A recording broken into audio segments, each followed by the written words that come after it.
обещаната земя, място на мляко и мед, на водни извори и изобилие, място, където еврейският народ намира покой и благоденствие след столетия на робство и години на лутане в пустинята. Като всяка история, описана в Библията, и тази носи в себе си драматизма и красотата, които можем да намерим във всеки отделен човешки живот. Защото всеки от нас пътува към своята обещана земя. Място нарекохме Promised Land, преведено на български обетована земя, защото живота ни е много подобен на историята на израелтяните. Излизайки от Египет, от робство, Бог ги приведе през пустинята, място на много страдания, лишение, място на трудности, но и на много чудеса, разбира се, какъвто е бил нашия живот, до мястото на обещание, мястото на почивка, място на изобилие.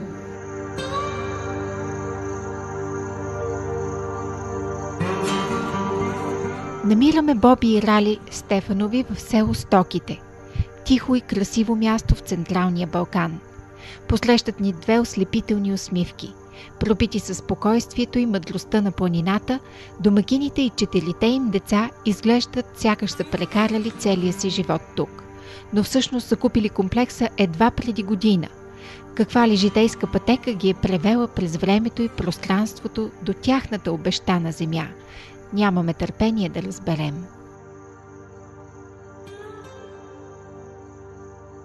Името ми е Борислав и съм роден 1974 година в семейство на вярващи родители, евангелски вярващи.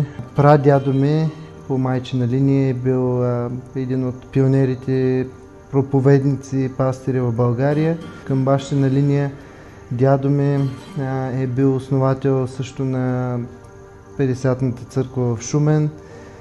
Сам си е построил къща и посветил този дом на Господа, като приземният етаж беше място, където се събираше църквата.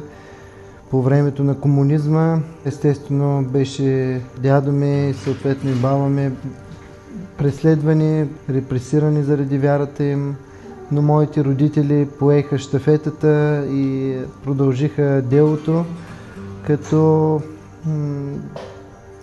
когато аз съм бил на 2 години, брат ми на 5, изселват баща ми в едно село заради вярата му, заради църквата и с думите не 2, не 5, до животно, ако трябва тук ще стоиш, докато затвориш църквата. При което той не се е поколебал да избере да отиде далеч от семейството си, но да не затвори църквата. Аз съм бил твърде малък, за да помня, но това, което майка ми разказва вече като по-голям, каза, когато отидахме да видим татко ти се вкопчваше в него и не искаше да тръгваш. Нали, и казваше, искам тати. Нали, казвам, много ми беше трудно да те отделя от него. Някой път дори те оставях там за по седмица, примерно, докато отидем отново да го посетим. 2 години по-късно, аз съм вече на 4, брат ми на 7. В църквата имаха молитвено събрание. По стар 50-тен обичай, всички на колени, на земята и се молят. И ние с брат ми през сълзи и сополи, нали, се молим, Боже, пусни тати, доведи тати, нека да си дойде от дома. След което броени дни след това закона се променя в България и много от репресираните по религиозни въпроси, може би и други, бяха освободени. И татко се върна 76-та година, 78 година, впрочем. След което продължи служението, църквата продължаваше да нараства в една малка зала, бяха нагъчкани почти 80-90 стола, хора се стичаха от всякъде, дори от съседните села по 10, 15, 20 км пропътваха хора да слушат Божието Слово. малко по-късно, 86-та година някъде, откриха тумор в главата на баща ми. Направиха му операция и общо взето му казаха, че му дава 6 месеца живот. Много хора се молиха и той получи изцерение. Бих казал, че даже се чувстваше много добре, върна се на работа. Той работеше и като инженер в млекозавода, наред със служението. И така беше възстановен, но една вечер след рождения ден на майка ми, на 3 декември, просто на другия ден се събуди, не се чувстваше нещо добре, остана се вкъщи да се почива и когато се върнахме, вече беше почти в несвяст, закарахме го в бърза помощ и буквално за 4-5 дена и почина, което така доста се отрази на семейството. Съвсем естествено Боби поема по пътя на баща си и започва да проповядва в новосформираната църква в Шумен. Тогава среща и бъдещата си съпруга, Рали. Тя дойде да учи в Шуменският университет, математика и информатика. Човек, който идваше, посещаваше нашата църква, я доведе и ми направи впечатление. Аз по принцип идвам от невярващ род, точно противоположно на Боби. Доколкото знам, една от бабите ми, или по-правилно прабабите ми, имала някаква Библия и така нататък, но нито моята баба, нито дядо, нито пък някой от родителите ми също не бяха вярващи. Аз чух от първо една съученичка ми беше говорила, после една православна жена на спирката в Разград, като се връщах. Аз вече бях студентка в Шумен и като се връщах от Шумен, спрях на автогарата. И една жена дойде при мен и ми каза: "Момиче, ти, вика, живееш грях и Бог те обича. Той иска да се върнеш, да отидеш при него и той да ти прости. Просто е много те обича и иска да ти даде шанс." И аз сега седя и гледам тази жена, сега ще отиде ли при други хора и ще им говори ли пак такива глупости. Обаче тя при никой друг не отиде най-отпред и си чакаше автобуса. И като дойде моят автобус, тя се качи в него. И аз така доста се постреснах и викам: "Защо точно в моя автобус?" И аз като си подавах паричките да си взема билетчето, тя се обърна и ми казва: "Момиче, вика, Господ много те обича. За втори път, вика, да те видя в един и същи ден. Просто това е втори шанс за тебе." И така беше интересно. Първата вечер седях до 11 часа и нещо. И осъзнах така, че живея в грях. Защото имах приятел, имах взаимоотношения с него, но не е само така повърхностни, ами и по-интимни. И оттам наистина чувствах вина, защото тя точно това беше интересното, че тя каза: "Бог те вижда и ти живееш в грях." И мен това ми беше странното, защото аз винаги, когато бяхме заедно, аз знаех, че някой ме гледа и викам: "Някой нагледа." И приятел ми викаше: "Никой не нагледа." Но аз знаех, че някой ме гледа и тази жена, когато каза: "Бог те вижда и ти живееш грях", просто все едно нещо така му удари и се осъзнах и викам: "Явно този, който ме е гледал, е Бог, който и ме е виждал." И така просто после се поисках прошка за греховете. Така повярвах и аз и така стигнах до Шумен.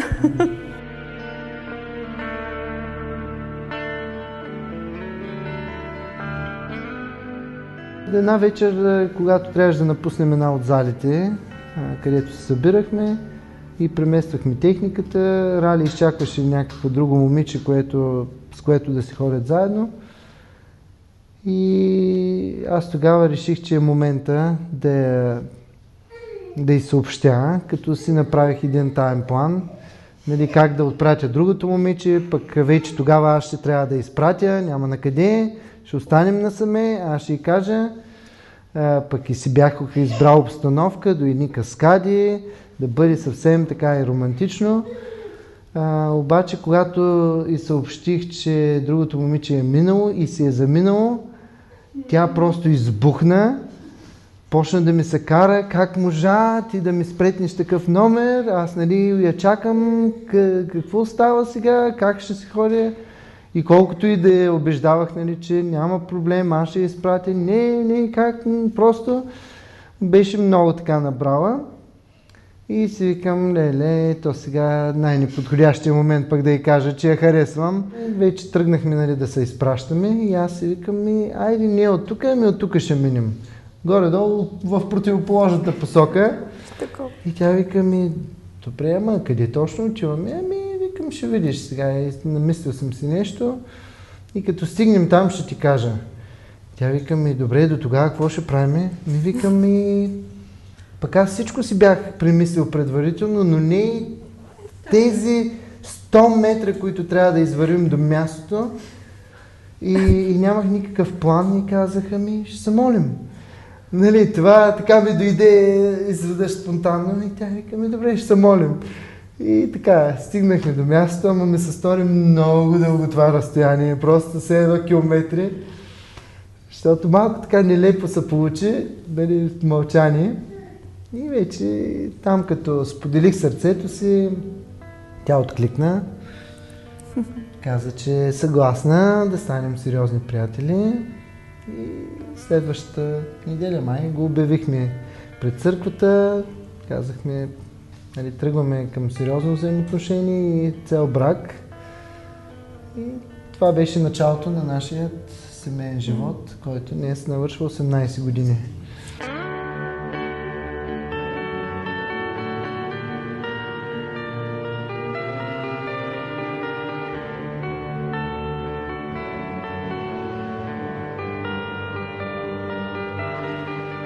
Изглежда, че всички трудности са вече зад гърба им. Намерили един друг и вярващи искрено в Божията неизменима любов, Боби и Рали се впускат щастливи в семейния си път. Какво ли крие той? Не всичко в живота ни се случва, както сме го планирали. Малко след като отидахме на сватбено пътешествие, разбрахме, че вече Рали е бременна. И съм забраняла в първата или втората брачна нощ. В една студена януарска нощ Бебчо реши да излиза. На всичкото отгоре беше доста рано, нали, като преди термина. И се отзовахме в болницата и буквално за 35 минути дойде на бял свят Йоана. Буквално 10 минути след раждането дойдоха лекарите и казаха, че тя има проблем. И доста така силно ме натъртиха, че трябва да я дадем в дом, защото ние няма да може да се грижим за нея, тя ще бъде много болна и няма да можем в домашни условия да отгледаме, което предизвика такъв шок в мен, аз просто не знаех какво се случва. И ги питах, ама какво му има на детето, какво толкова страшно има, че чак пък да не може да я гледаме. И тогава ни казаха, че има синдром на Даун. Това не бяхме го чували изобщо като термин. Започнаха да ни казват, че обикновено такива деца много боледуват, имат проблеми и дори не оживяват така до 10-12 години. Но в този момент ние бяхме твърдо решени, изобщо без да се замисляме дори, че ще си я вземем вкъщи, дори и да почине след 1 месец или след 1 година, нали, поне сме си я гледали толкова. Сега това ви е първо дете, вие сте млади, може да си имате други деца. Просто спестете си, нали, тези грижи и тези тревоги, но взехме си я вкъщи и наистина след седмица само тя се разболя от двустранна пневмония. Влязаха в болница, почнаха мъките. От болница, в трета, в четвърта болница. Постоянно нови и нови неща излизаха, откриха и проблеми на сърцето. Планираха операции на няколко пъти, т.е. операция. И най-накрая ни отказаха. Казаха, няма да я направим. И ни изпратиха в къщи с тези думи, че нали, ако не се направи операция съвсем скоро време, детето ще почине, което срина общо взето всяка надежда в нас и беше голям тест на нашата вяра, защото в такъв момент нали, правиш всичко, което можеш по-човешки, нали, търсиш приятели, търсиш възможности, молиш се, постиш, нали, каквото ти дойде на ума. Обаче, като виждаш, че няма никакъв резултат, просто е много тежко. По това време брат ми и снаха ми бяха в Щатите, те разбраха за това, свързаха се с болниците в района, в който живееха. И една болница откликна положително. Казаха, ние сме готови да направим тази операция. Тогава всъщност разбрахме, че операцията ще струва $80,000. Моята заплата беше $4. Нали, дори да бяхме събрали от всичките си роднини, всичките финанси, които те имат, да бяхме продали всички имоти, които целият ни род имаше, пак нямаше да може да съберем тая сума. А то не са само разходите по операцията, нали, отиване, връщане, престоя там. И за нас беше просто непревземаема планина. И няколко дена всъщност след това болницата изпраща ново съобщение към брат ми, че те са решили на съвет да направят операцията напълно безплатно. Просто всичко се нареди, паспорти, визи, всичко. Сега дори като го разказваме, не мога да повярвам колко чудеса се случиха през тази една седмица. Посрещнаха ни си ни големи камери на летището, няколко телевизии проследиха цялата история. Преди операцията седнаха по една книжка, ни обясниха всички рискови, които тази операция съдържа. И ние дори си казахме, ама то сякаш по-голям е процента тя да не оцелее, отколкото да оцелее. След 4-часова операция най-сетне надеждата надделява над отчаянието в това дълго пътуване. Малката Йоана е спасена и състоянието е стабилизирано.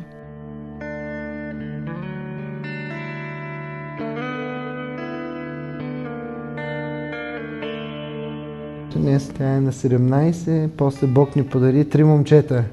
Сами, Теодор и малкия Михаел, който е на 5 месеца.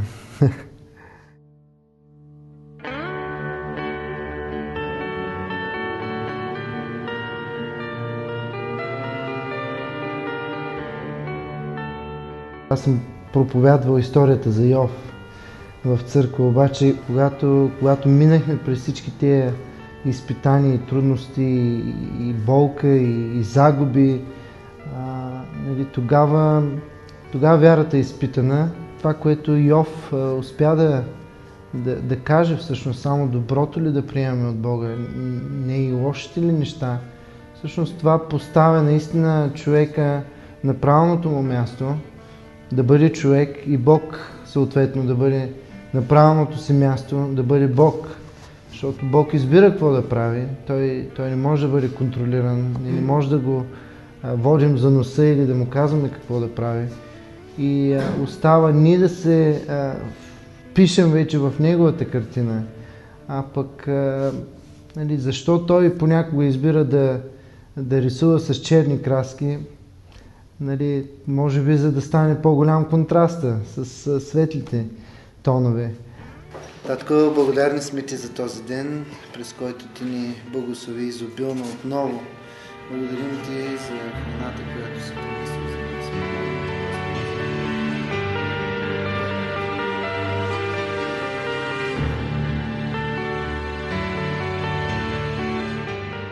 Изпитанията отминават.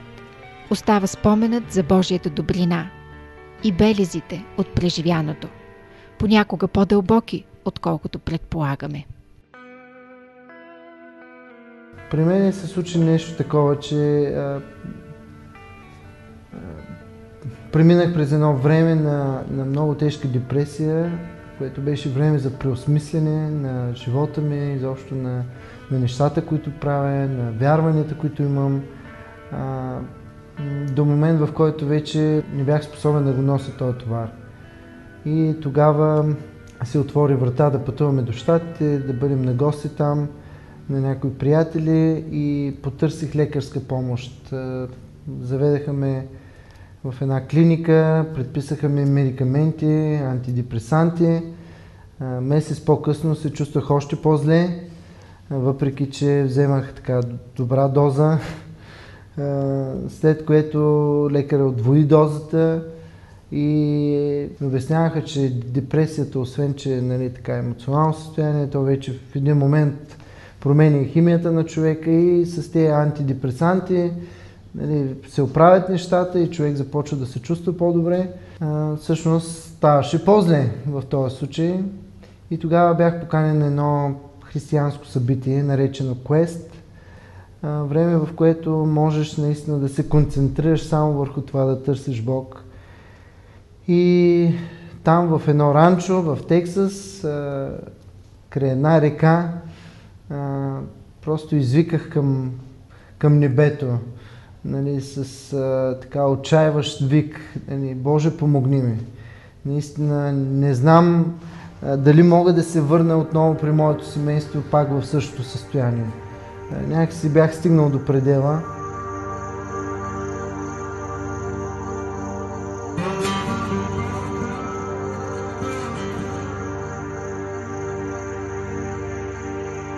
Аз се чудих много дълго време нали, на какво се дължи това мое състояние, какъв е проблема, в мен ли, нещо друго ли, странично. Но точно в този момент Бог закова. Нали, каза, проблема е в тебе и проблема се нарича гняв спрямо Бога. При което аз бях много изненадан, стъписан, нали, как може аз, който нали, съм от малък вярващ, нали, служа на Бога и обичам Бога и имам претенциите да, така, да го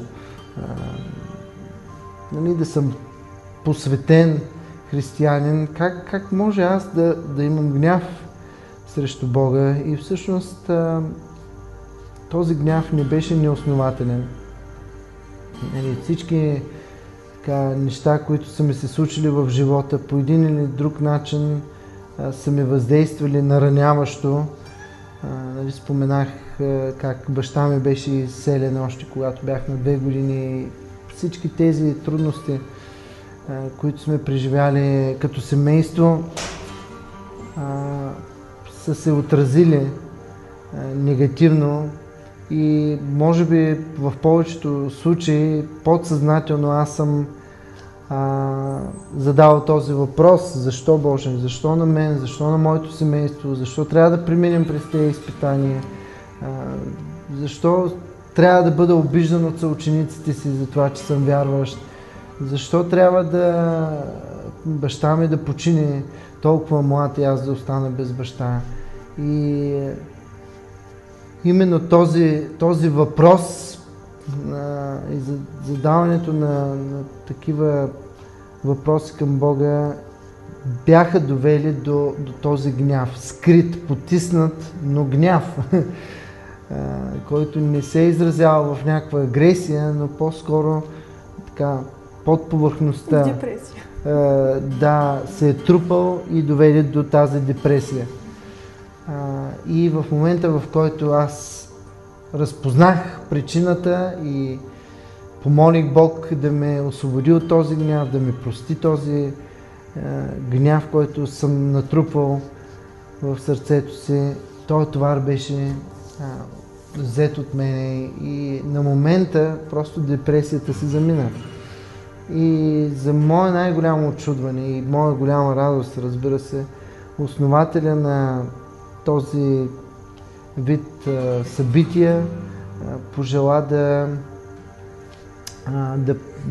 донесе това в България и да започнем да организираме такива събития в България. Ние бяхме особено щастливи с моята съпруга, че повече хора ще имат възможност да преживее това, което ние преживяхме.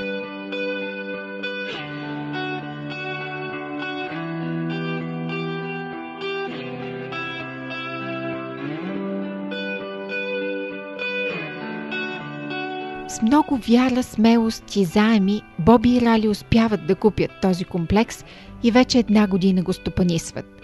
Това е база не само за християнските квестове, за които стана въпрос, но и оазис за всеки, който копнее за глътка зеленина, свежест и планинско спокойствие.